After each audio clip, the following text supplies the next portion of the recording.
Hi, welcome to FitTech Videos.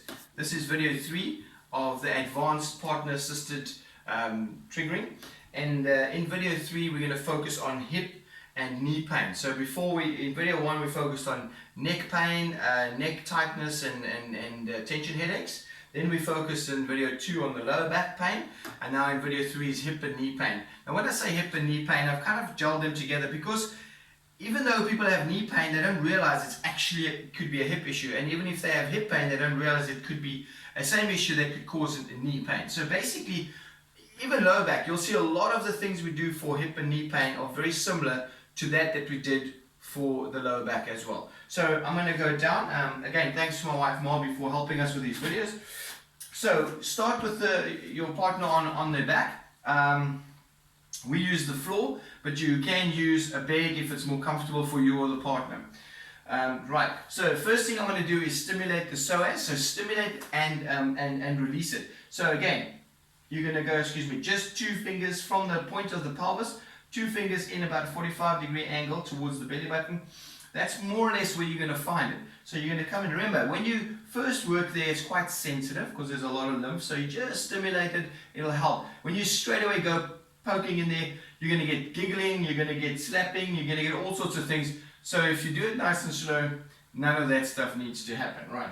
Unless you want giggling and slapping, but that's a whole different video altogether. Right, now we're going to go with both hands, both thumbs into that spot. Then I'm going to ask you to gently lift the leg for me and relax. Good. And again. And relax. Fantastic. And one more. And relax. That helps for 2 things. That stimulates the psoas. And when you ask a muscle to work, so I'm telling the brain to work that psoas because I'm stimulating it. When you do that, the brain automatically makes the muscle work better, and then it automatically releases it. So that's first prize. Then you go into the quad. So what you're doing is lift the leg up for me. You grab hold of the leg there, slightly straight, so you're supporting it there, and you can add movement up and down all the way around the leg. In this position, you can also get into that adductor now. So what I'm going to do is I'm going to sit down so it's nice and comfortable. Very important for you to be nice and comfortable. Now what you want to do is you want to get it close to your chest so that it doesn't feel like you opening the leg too much, else the body will want to counter contract. So you want to keep it nice and relaxed. Now you can add some movement like this. You can twist the leg a bit and work into that adductor. This is a nice new way of getting into the adductor. Very, very effective. Nothing too hard. Use the flat fingers and you're just twisting and working up and down, and it's very effective. You can feel that. You don't need a lot of pressure. It's all about movement and letting the body let you in. The more the body lets you in, the more comfortable the body feels, the more it releases, and the better your partner will feel. Great. Now you relax down. Then bend the knee up. Now you can do one more, just a bit of psoas. Now you're going to release the psoas a bit more. So you've stimulated it a little bit. You've released the quad, a bit of the adductor. You get your thumb in there. Ask your partner to pull the knee to the chest and relax it all the way down. That's the same as what we did in video 2 of the lower back. Pretty much the same. The only new thing we added is that you can get hold of the adductor from this position. Now bend the knee up. When it comes to hip and knee pain, the lower leg is very important. People don't realize this. The lower leg can also cause a lot of knee pain, as well as the hips being tight and out could also cause a lot of foot issues. So releasing this all helps. And in my opinion, and my experience in the last 14 years has told me that you cannot, if the pain is here, 90% of the time the problems are elsewhere. So you never just follow the pain. Always release the sequence. So do that sequence like I said. Now we can go into the anterior tip. Just relax this leg down. Let's go into this one so they can see. So on the front of the leg, you're literally just going in there. That's a very good way of getting right in there. Now what you can do for a more advanced way, bend it up and you can grab hold of it and work the foot and relax. Grab hold of it and work the foot. Note I always add a bit of movement. You want to release the muscle as best as possible. Add a bit of movement. Wait, I'll tell you when. Add a little bit of movement, push down and then work it. That's fantastic. Relax down, back to on there. Now this way you can get into the calf. It's a very good way. So you can either grip both calves. You can look at both gastrocks. Just pinch it all around there.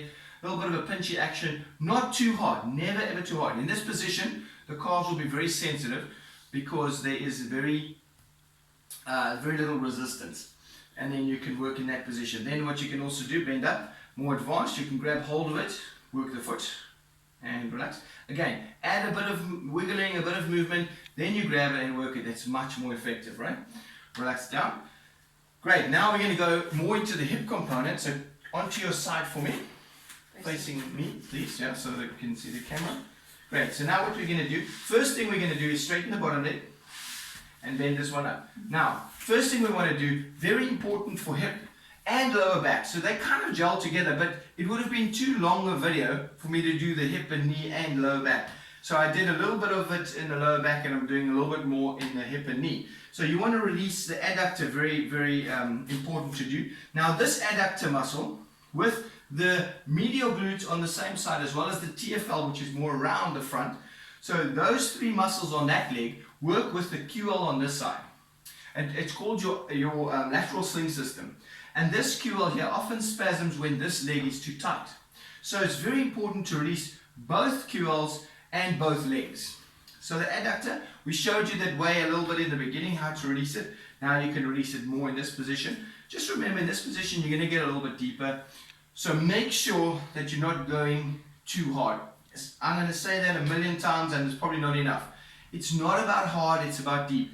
Your partner should not have to go like, ugh. It mustn't be like that. Please, it's very important, very, very soft. Now you can ask, so a little bit of stimulation. Now grip hold of it, ask to bend the knee for me, and straighten. Very good, you feel that? Very good. Hold, a bit of a stimulation, bend the knee, and relax. Fantastic. Then I also like to use just the back of my hand, the first two knuckles on my pinky and my little finger.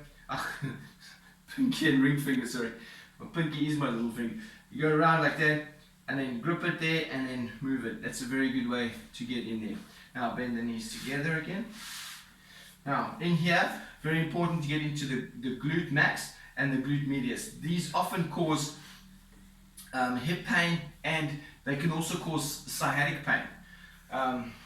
So we'll do one specific for sciatica, because then you've got to look a bit higher up into the lats as well. So same as before, add a bit of movement.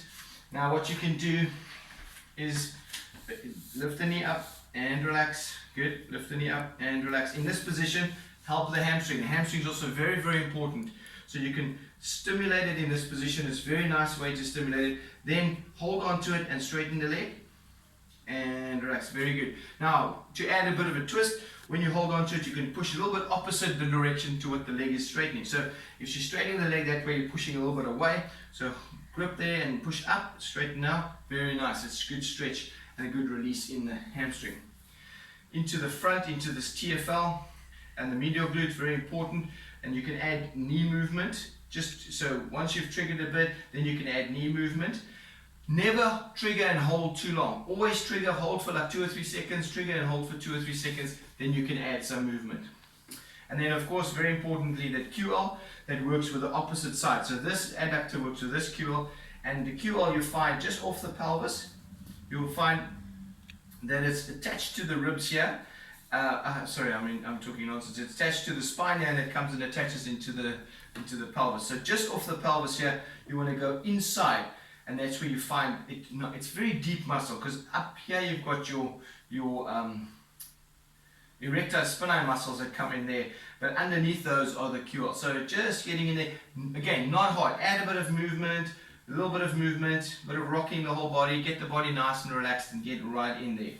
That's a great way to release your hip and knee pain. Hope that works for you, and thanks for watching.